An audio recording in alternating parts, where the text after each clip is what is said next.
السلام علیکم ناظرین، 4 سبق آموز حکایتیں۔ ایک دکاندار سے پوچھا گیا، کس طرح اس چھوٹی اور بند گلی میں اپنی روزی روٹی کما لیتے ہو؟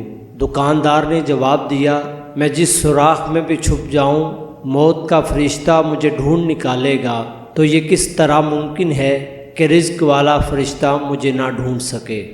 ایک نیک اخلاق و کردار کا حامل لیکن غریب لڑکا کسی کے گھر اس کی بیٹی کا رشتہ لینے گیا۔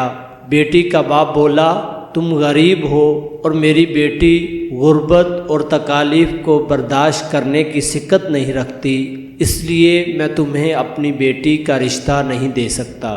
پھر ایک بد اخلاق و بد کردار لڑکا اس لڑکی کا رشتہ لینے گیا تو اس کا باپ رشتہ دینے کے لیے راضی ہو گیا اور اس کے بد اخلاق ہونے کے بارے میں یہ کہا، اللہ اس کو ہدایت دے گا انشاءاللہ۔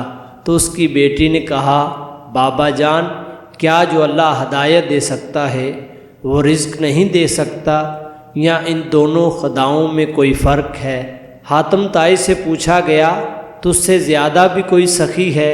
کہا، ہاں ہے، وہ مرد جس کی 2 بھیڑیں تھیں، ایک کو ایک رات میرے لیے ذبح کیا تو میں نے اس کے جگر کے لذیذ ہونے کی تعریف کی، دوسرے دن صبح اس نے میرے لیے دوسری بھیڑ کو بھی ذبح کیا اور میرے لیے کباب بنائے۔ پوچھا گیا، تو نے اس کے ساتھ کیا کیا؟ کہا کہ میں نے اس کو 500 بھیڑیں دیں۔ تو کہا کہ پھر آپ اس سے زیادہ سخی ہوئے؟ تو حاتم نے کہا، نہیں، اس کے پاس جو کچھ تھا اس نے مجھے دیا، جبکہ میں نے اپنے مال میں تھوڑا سا مال اس کو دیا۔ ایک عارف سے پوچھا گیا، اللہ کو کیسے پایا؟